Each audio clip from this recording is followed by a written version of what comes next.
Hello, ladies and gentlemen. Welcome to an emergency edition of the ENN podcast. It is my pleasure to be joined by someone from our sibling pod. From the Exiles Network, it's Manu. Hey everyone, how's it going? What's up, Lupe? I'm chilling, man. I'm good. Thanks for having me on. You're welcome. So today we're going to talk about the recent HBO Max event and everything they unveiled, everything that they released, all the news, all the info, all the tidbits. We're going to just dive into it.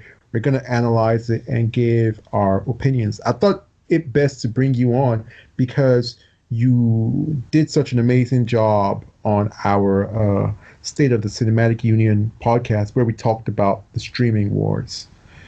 So if anybody who's listening hasn't heard that, it's such an amazing pod. We talked about everything that's led up to the streaming wars, and we did a bit of prognostication or forecasting, and it's in our library of podcasts. So the streaming wars, the players of the game are currently Netflix, Apple TV, which launches on Friday, Disney Plus, which launches next month. And with Disney Plus, you can sort of rope in Hulu and ESPN because they're planning a feature where they add on into one package. And then HBO Max, which launches in spring 2020, which we'll be talking about today.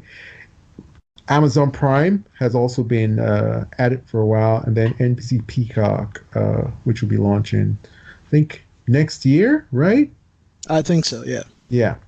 So today we're talking about HBO Max. And so let's start with the things that HBO brings to the table. What are the assets that they have? What are the good things that they have going for them? I think the first thing to talk about will be the name brand. So, Manu, what do you think about the name brand when you hear HBO? What does that say to you? And how do you think that's going to help or detract when they get to the markets? Well, I love HBO. I am a huge fan of HBO. Same here.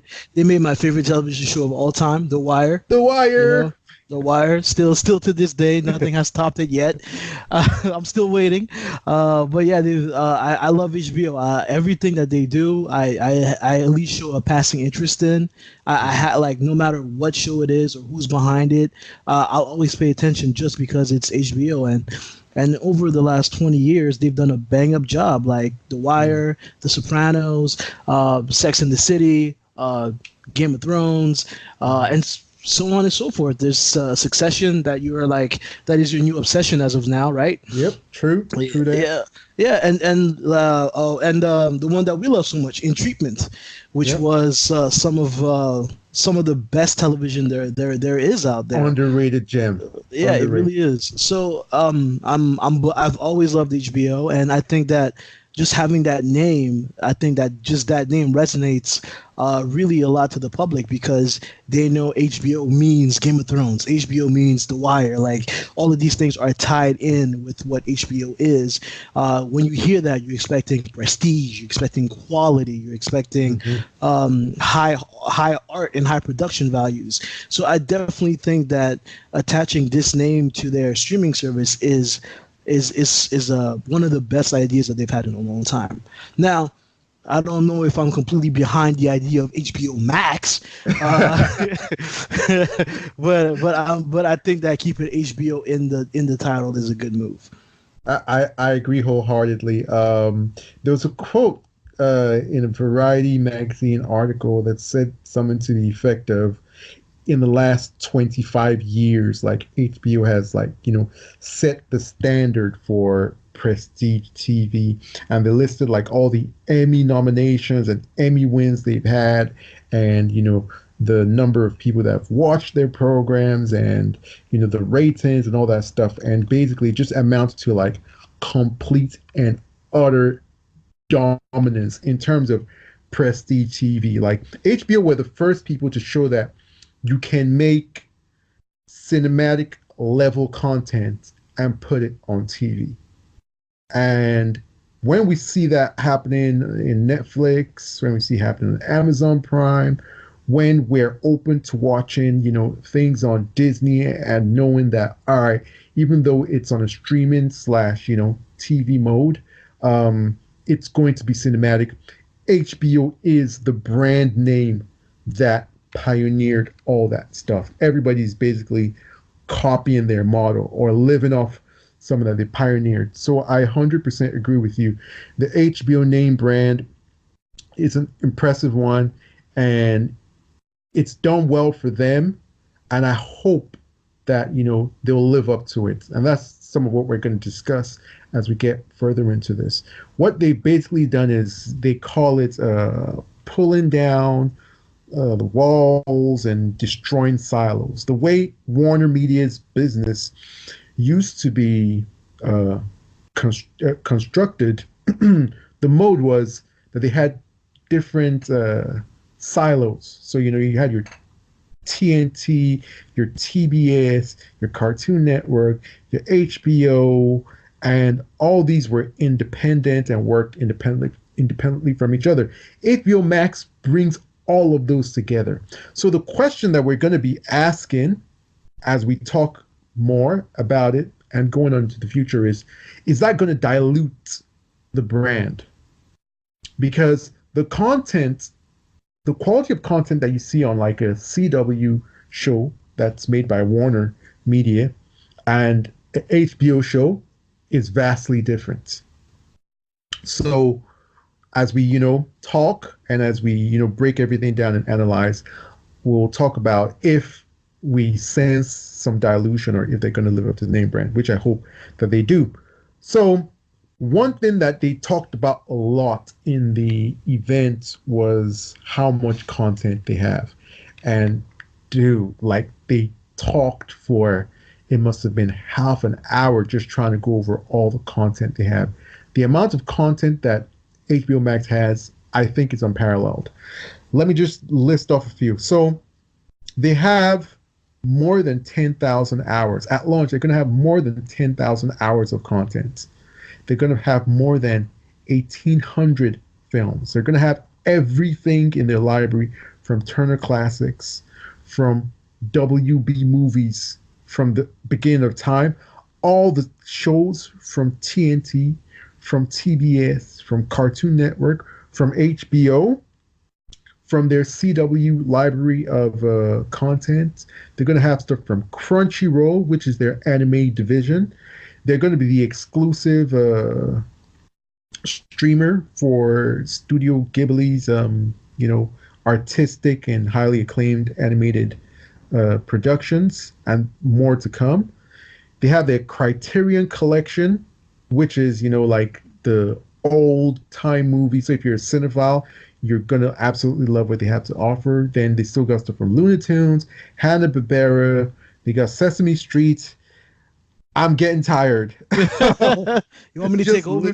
Because there's more stuff. No, so go ahead and talk about this content. Like when you hear this and you compare it to what Netflix is bringing, what Disney is bringing, what comes to mind?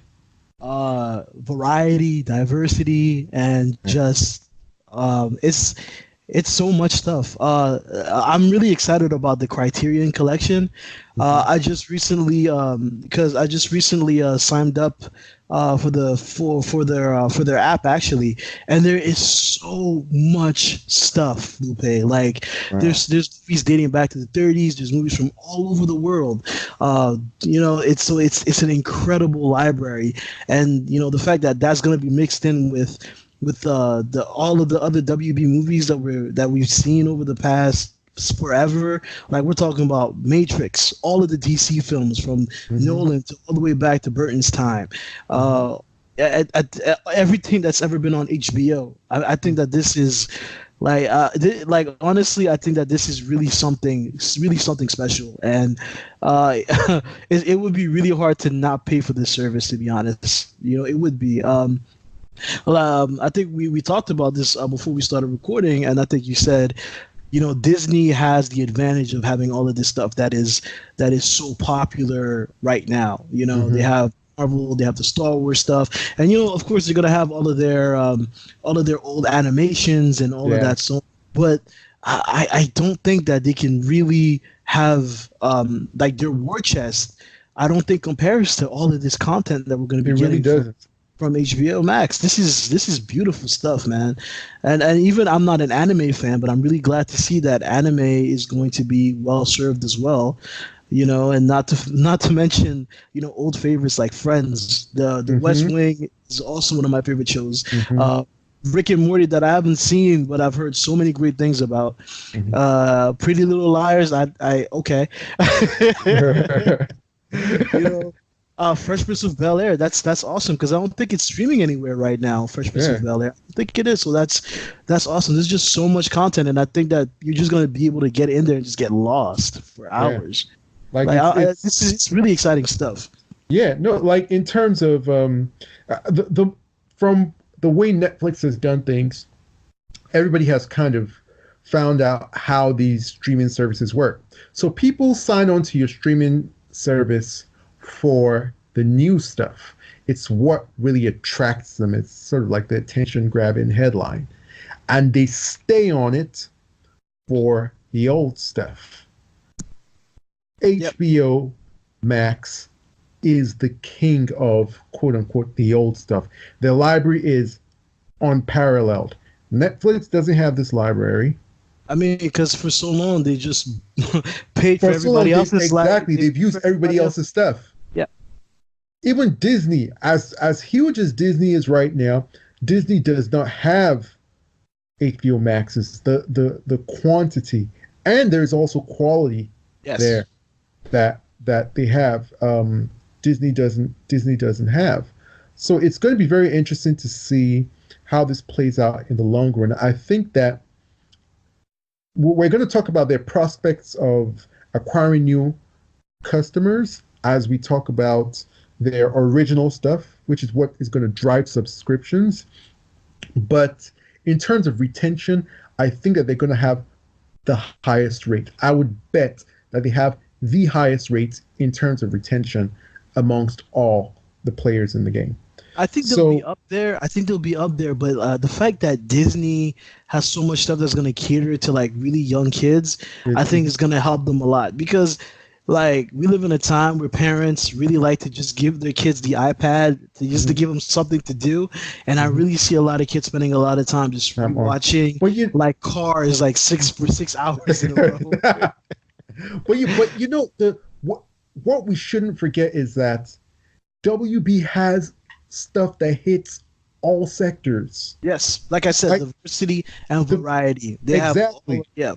But that could be a double-edged sword in terms of this, in terms of the fact that I believe that HBO Max has as much family and kid-friendly stuff as Disney does. I mean, yeah, they have the Cartoon Network library stuff. That's exactly, and I think that they have Hanna Barbera, Sesame exactly. Street, Looney Tunes. Looney Tunes. They have it all covered. Yeah, They, definitely. they have it all covered, but because they aren't focused on family, they don't have that brand recognition that ties into it. So if a family says, you know what, we're only going to get a couple streaming services, maybe like they already have Netflix, and say, okay, we're going to get maybe two more. And if they want to get a family option, they may see Disney as a family option. Meanwhile, in reality, HBO Max is just as much a family option. Does that make sense? Am I making sense? Yes, you are. I get you. I hear you. It's almost like they have so much stuff that there is no focus, and that may be a double-edged sword in terms of the way customers see them. So that's something that's going to be interesting to sort of to see develop along the way. So let's move on, and now let's talk about content is going to make people stay, but what's going to make people sign on and subscribe in the first place? It's original content. Snyder Cut. Yes, that we're all for that, and HBO better do the right thing, and they better release the Snyder Cut. There'll be no better place to release it in all its glory than a nice little theatrical run, and then HBO. But they announced a lot of original content. What stuck out to you from the offerings that they have? Um, the upcoming stuff. Yeah. I'm really looking forward to Issa Rae's rap based series. It's called Rap Shit. Hmm. And yeah, uh, that just went. She just went for it. When I saw the title, I was like, okay. Yeah, I'm actually a big fan of Issa Rae. I think she's really something special. I love her show on HBO currently, Insecure. We didn't get a season 4 this year, so I'm mad. It was a weird summer without it. I'm not gonna lie. So, and I heard about this project. I think last year or the year before that they said that they were ready to produce it. So I'm really happy to hear that it's finally gonna be up and running and on HBO Max. She's really I really do like the content that she gives out ever since her YouTube days, because that's where she got started.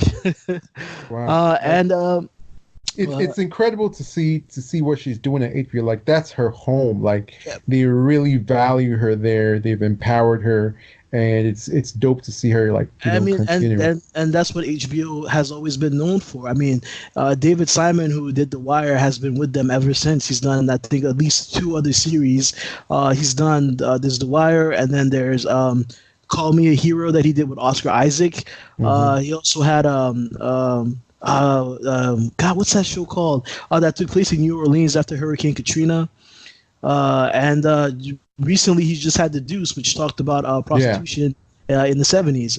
So that's what I always love about HBO is that they have these relationships with these great artists, and they like to keep them around and work with them over and over and over again. And it's just, and I'm glad that Issa Rae is in that fold and to see that relationship continue. All right. Um, Let me list off some highlights. So there's Tokyo Vice starring Ansel Eghort. I am super excited about that one. I've only seen a poster to it. They say it's set in Tokyo, and it seems like it's going to have a neo noir vibe to it. It's going to be sort of like thriller, detective-y. Ansel Eghort is a supreme, like the dude's like super talented. So if he's attached to it, you know it's good. At least the quality is good. So I'm looking forward to that. Then they got Anna Kendrick in a sort of like I think it's a rom com or a romantic movie called Love Life. There's a Gossip Girl revival. There is that's your favorite, so you You know. better recognize, dog. Dude. Then they got a comedy called Superhero High. That it's gonna be about DC superheroes if they were in high school, that sort of thing. That should be interesting for sort of like the teen audience and the young at heart. Then they're doing a Grease musical called Rydell High. Then Greg Berlanti is going to be doing 2 DC original series. One's called Strange Adventures and Green Lantern. We'll talk about Green Lantern a bit more. Then interesting stuff. There's something called Station 11. It's a futuristic series. I'm always super interested in like futuristic, cyberpunk, neo noir type stuff. Another one also set in the future is called Made for Love, and it looked like it had a steampunk sort of aesthetic to it. I'm all for it. Then this sounds really interesting. Something called Circe. It's about the Grecian goddess Circe, she's a shapeshifter, and she can usually like change into animals. And it's going to be a fantasy series, and it's obviously stars a lady. So I hope that it doesn't, devolve into too much melodramatic YA stuff because that tends to be, unfortunately, that just tends to be the way some of these things go. If they can keep it, very mythological and quite serious, it would be something that I'd be all for. But if it goes the other way of being something YA, maybe some other people would like it. But I'm a big fan of, Greek mythology, and I just haven't had, a good one in a while. So we'll see how that goes. Then Ridley Scott has made something Scott. called Yeah, Ridley Scott. He's made something called Raised by Wolves. It's about an AI that will stop at nothing to raise her AI children.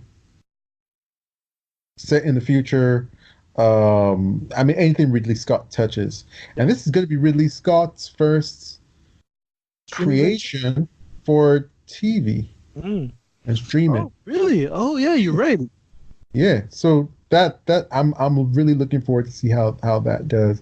Then Lupita Nyong'o and Denai Guerrera's Americana, which would be starring Lupita Nyong'o. Lupita Um, Nyong'o. Yes. yeah, I have all the respect in the world and all the thirst in the world for Lupita Nyong'o. Just keeping it honest. It's a She double-edged sword, isn't It's a double-edged sword, and she hits you from two angles. She hits it? with the beauty and with the talents as Yes. well. Yeah. And I'm glad to see her doing big things, and I think she deserves, this and more. So I'm really interested in seeing how this unfolds.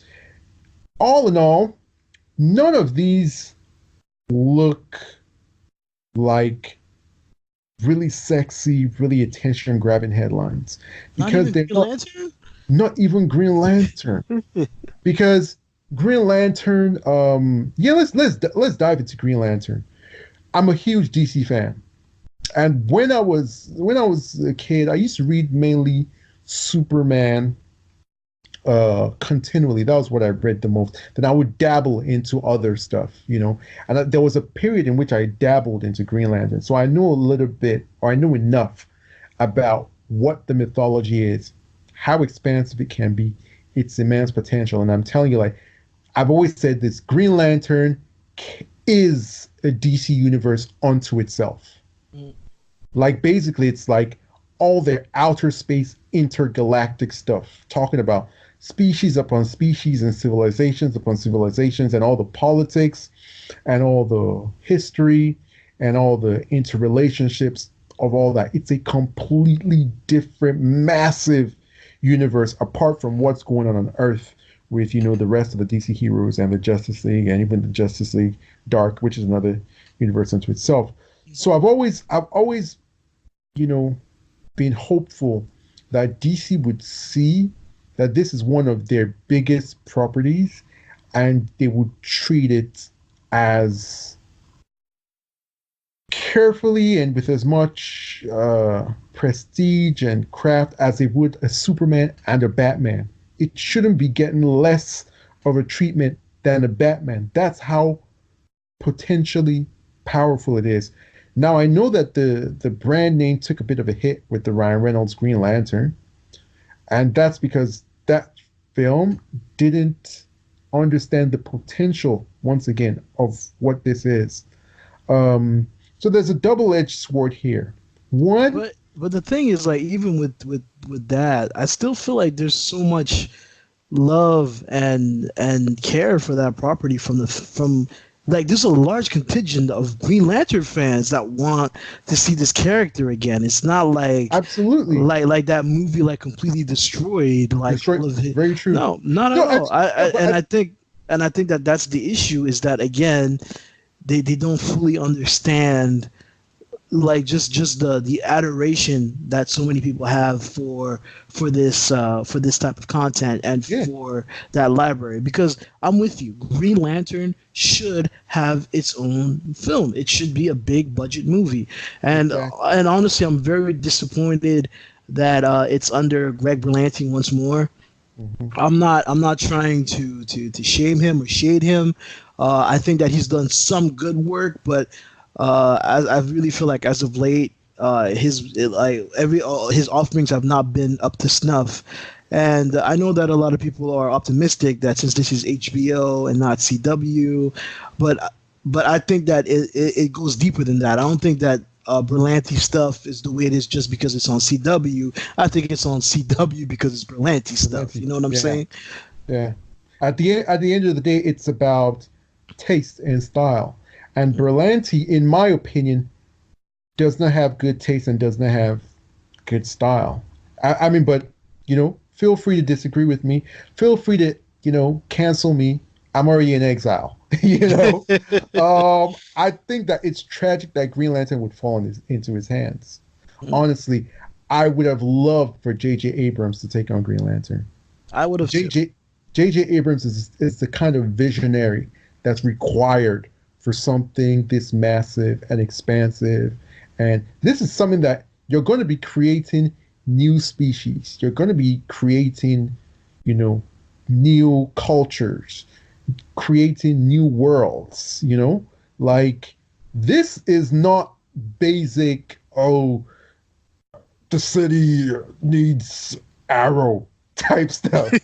This is not that. This is like next level stuff. The only people that should be touching Green Lantern are visionaries. When you think of visionaries, the Zack Snyders and Christopher Nolans and Ridley Scotts and Michael Bay's and James Cameron's, those are the type of minds. Even someone like Tim Miller is working his way up there. Those are the type of minds that should be taking on Green Lantern.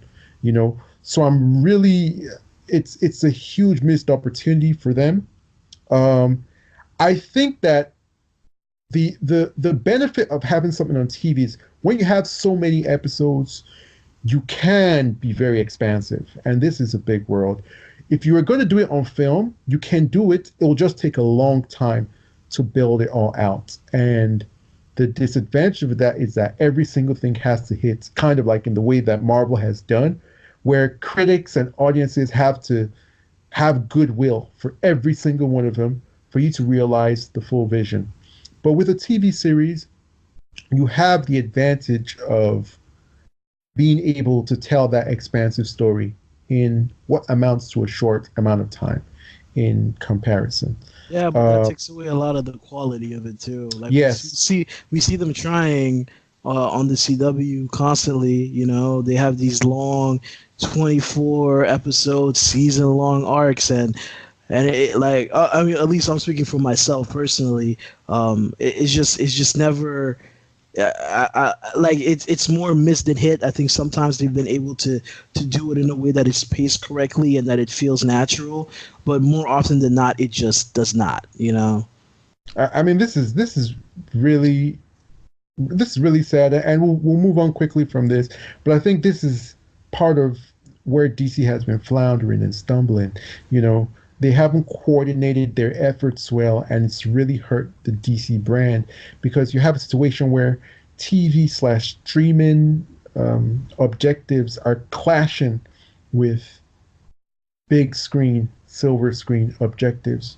You're going to have a situation where this TV Green Lantern is either going to compete with the Green Lantern that's going to be on TV, or it's going to be that's going to be on the big screen along with the Justice League, Pattinson, Cavill, who I don't think is going to be Superman anymore, Gadot, Momoa, and so you're going to take something that's low budget ish, and try to mesh it with something that's high budget and high craft, or you're going to have a completely new Green Lantern, and that Green Lantern is now going to be competing with something that has a lot of fans, and those fans will be upset that there's a completely different one. So you see, these are the problems that they create for themselves. I mean, we saw that with the coordination. We saw it with the Flash. Like we like all of the arguments between who's better between Ezra and the Flash, the Superman on CW as well. Oh yeah, I forgot about that one. Yeah, I try not to think about that one. Even if you don't think about that, even the entire CW sort of universe has been at odds with the DCEU, and a lot of critics and a lot of haters have used it to fight against the DCEU.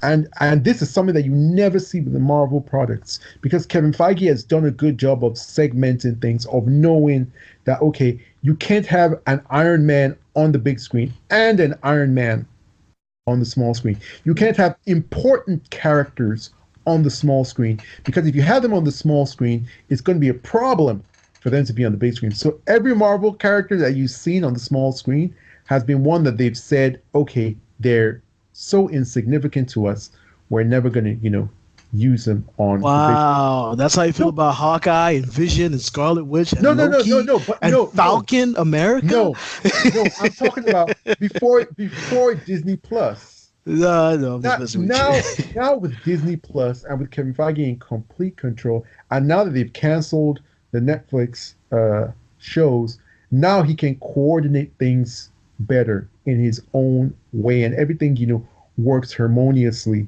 because of all the planning that they've done. And those shows are going to get like the big spend, and they're getting the big actors and all that stuff. So that is quite unfortunate.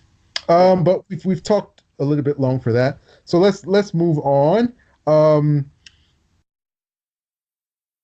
HBO Max, they're targeting making 88 original series by 2021, and they're targeting 90 million worldwide subscribers and 50 million US subscribers by 2025.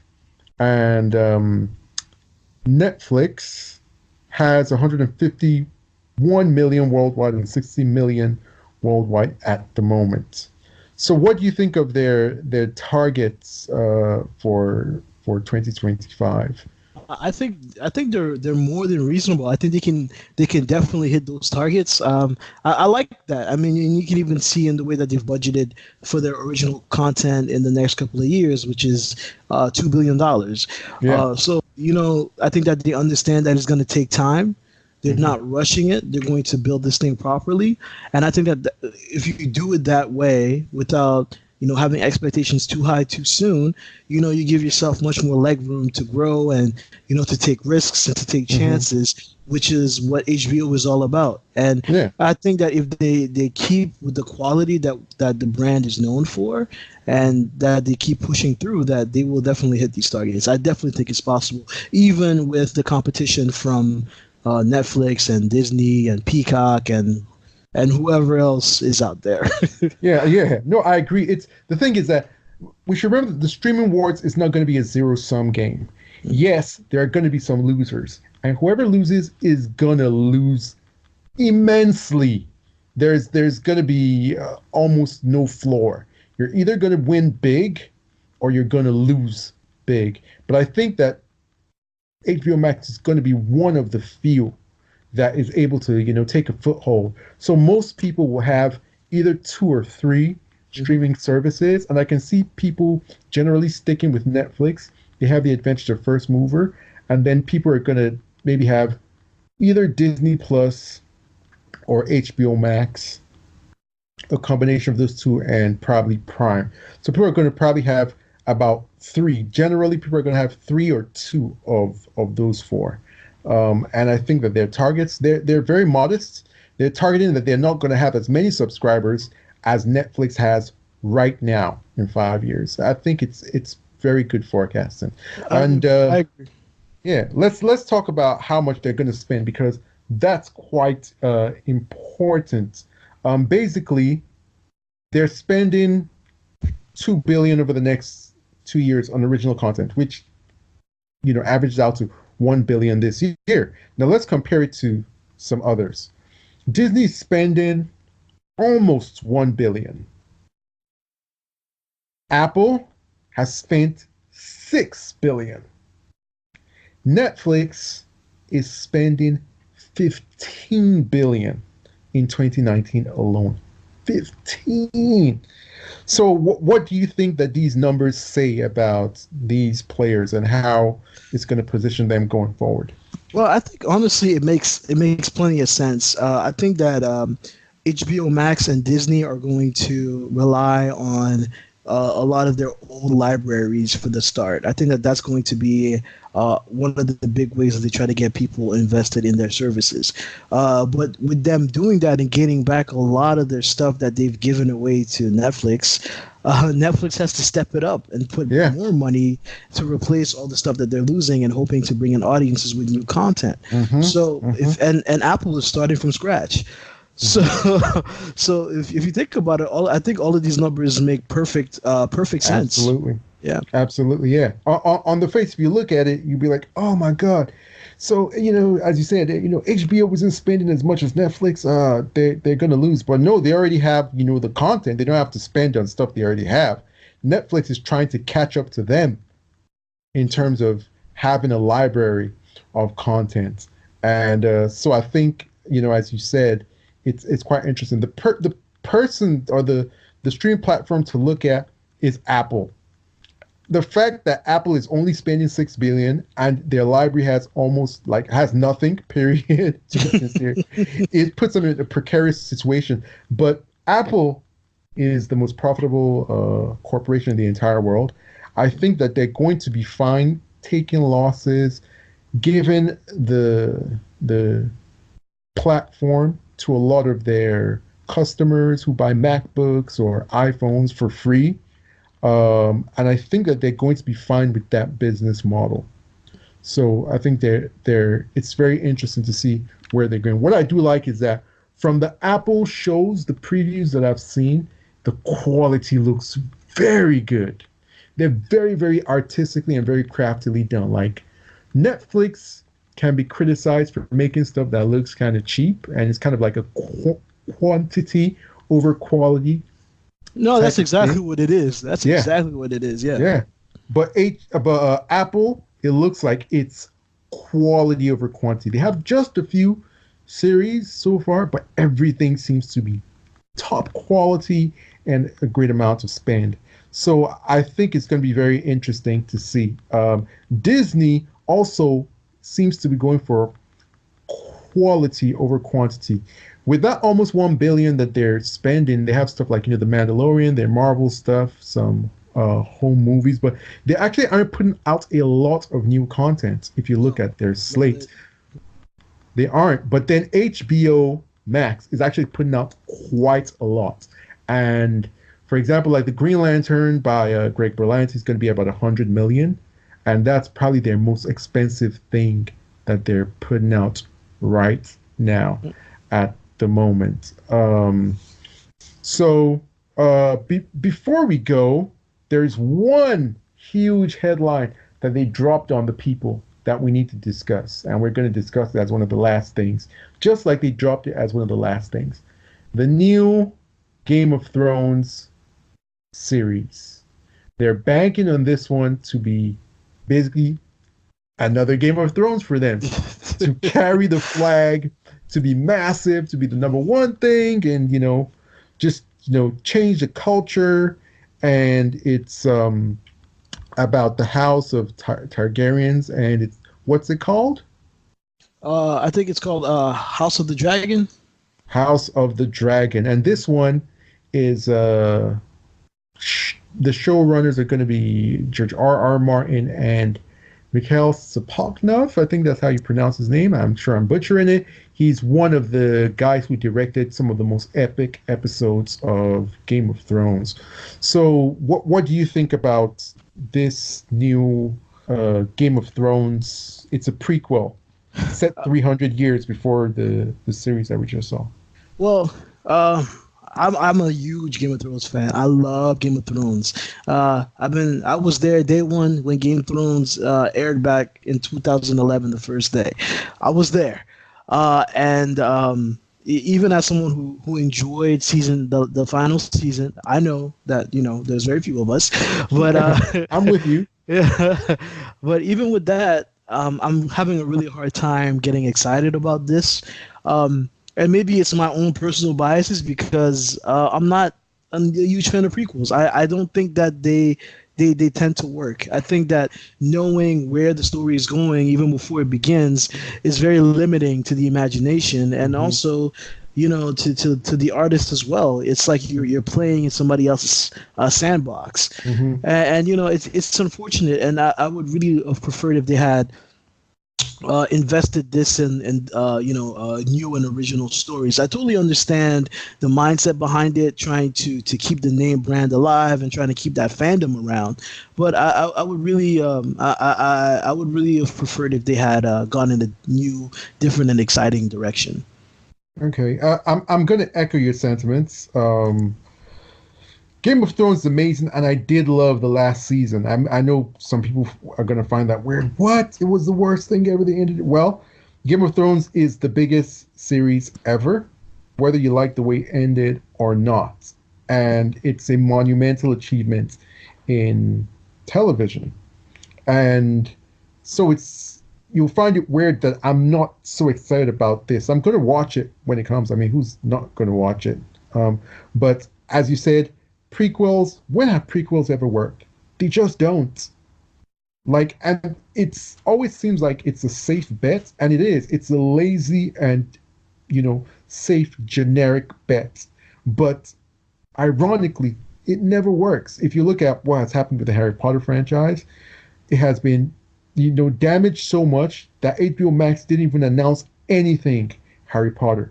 When they were showing all of their offerings, they showed the old Harry Potter stuff, but they didn't even show any of the, new Fantastic Beasts stuff. They didn't show it off. So, same thing happened with Lord of the Rings and the Hobbit, prequels. Prequels they just don't work. Like, people just don't take to them. There's so much baked in expectation. There's so little room for error. And I just feel like this is another misstep. And now they're going to be competing with gigantic fantasy franchises from the other streamers. Ironically, WarnerMedia sold Lord of the Rings to Amazon Prime, and Amazon Prime has pumped $1 billion into Lord of the Rings, making it the most expensive series ever made. And Netflix is coming with their The Witcher. So you're not going to be the only game in town like you used to be with Game of Thrones.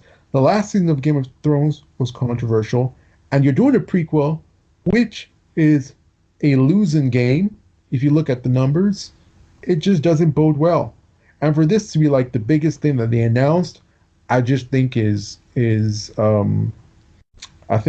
quite unfortunate. I do believe that out of their original content, a couple things are going to pop. That happens to HBO all the time. Like stuff like Chernobyl, like Succession, like people didn't know that those were going to pop like that. But just, the craftiness of how they make their things, the amount of quality and care that they put into their things. One of these things that we talked about that, people are not aware of because, there's no brand recognition. One of these things are going to pop and are going to become a new sensation. HBO is really good for that, and I'm excited to see where it goes. So as am I. As am I. It's an exciting time, honestly. I think that this is such a great time for fans and creators and everybody involved. I know that, a lot of us, fear what might happen to the theater experience with the expansion into streaming, but I think that we can't forget about, that this is going to be like, there's going to be a demand for content, and it's going to give a lot of chances and opportunities for new and exciting voices to come onto the scene, and I really hope that they get their opportunities. Absolutely. And let's end it with talking about the value proposition. So the price is finally announced. Analysts always projected that the price was going to be between $15 and $20 because HBO Go was about that price, and they undercut it by 1 cent. It's $14.99. So let me start. In terms of the value proposition, I think it's absolutely brilliant. The amount of content that they have going is unparalleled. It's basically endless. They hit it from all angles, whether you're looking for family stuff, whether you're looking for adult stuff, whether you're looking for female lean in, whether you're looking for horror, whether you're looking for anime. They have the best quality stuff that rivals any of their competitors.